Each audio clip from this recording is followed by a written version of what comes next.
Hello everybody, welcome back to Screen Stars. I'm here today to review the 2018 science fiction horror movie A Quiet Place that is directed by John Krasinski, stars John Krasinski and his real life wife Emily Blunt.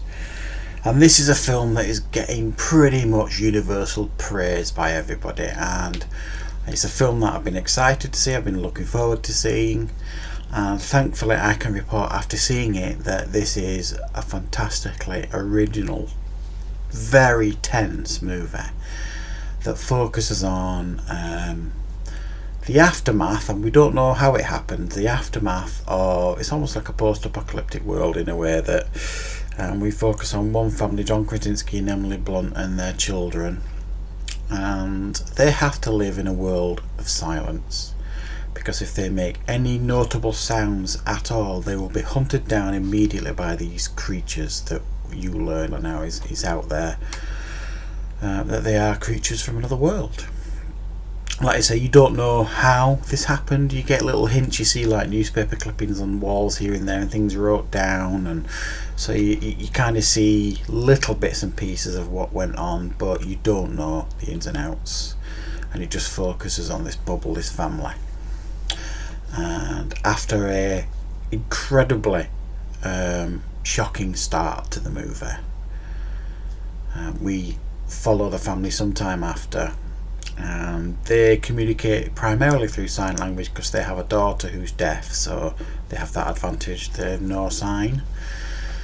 And they even eat their dinner off leaves and things like that. Nothing they do, they walk around barefoot. Nothing they do is to generate any sound at all, because they will literally be pounced upon within seconds or very quickly by these creatures.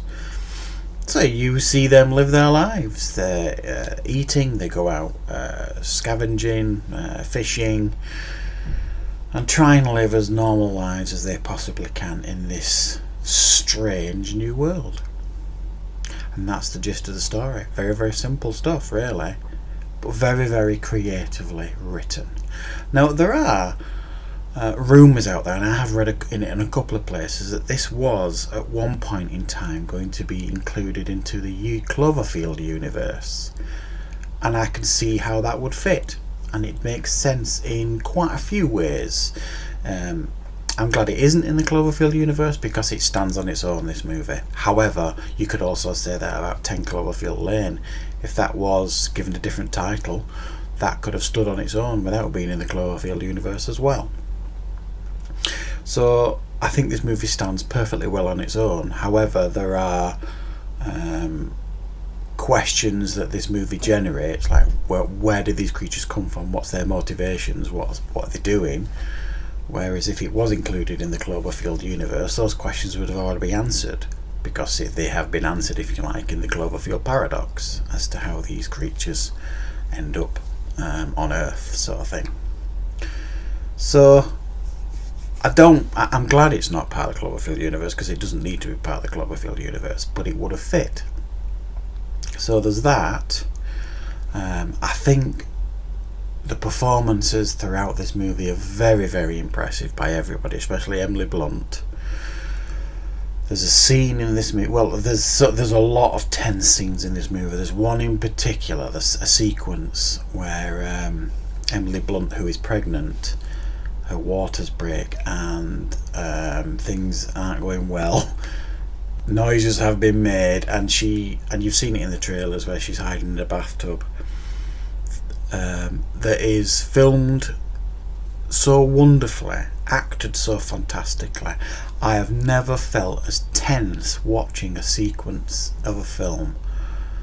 I don't think ever. I can't compare it to anything. So tense. I mean, put it this way: when this movie finished, I had a headache. I was that tense while watching it.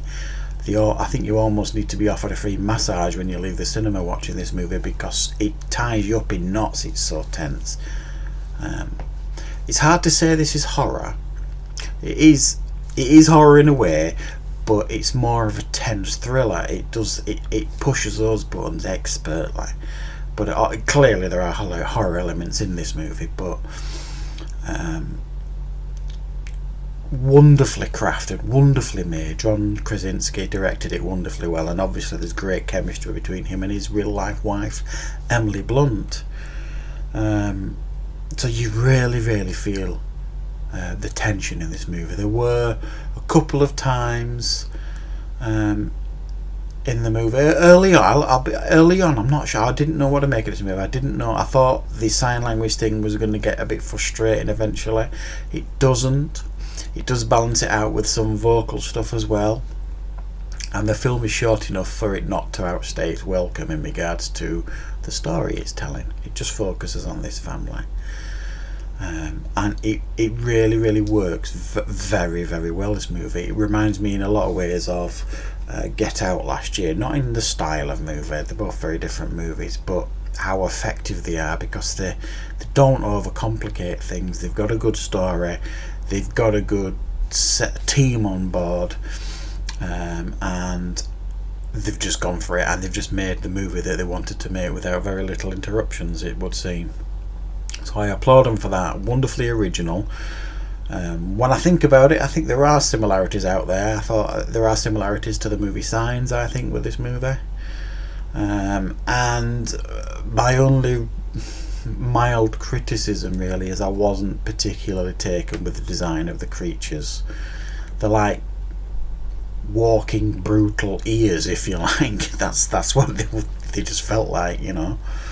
So I wasn't. It reminded me a little bit of Stranger Things, the first series of that, when the creature was finally revealed. I wasn't that taken with it, and I think that was the kind of feeling I got with this. When the creatures were finally revealed, there were aspects of them that I just didn't take to really. But that's subjective. You might absolutely love the design of these things. So yeah, this is a really impressive movie. I thoroughly enjoyed it. You feel real pressure and tension while you're watching this movie, so it does its job absolutely perfectly well, and I think this is another addition to the horror genre of a wonderfully original, fantastic movie. And the horror genre is just striding forward these days. It really is continually knocking it out of the park with some of the quality of its movies. So this is a highly recommended film, guys, from me. I'll give it an 8.5 out of 10. Don't think it's perfect, but I think it's a wonderful little package of a horror movie. So go see this film.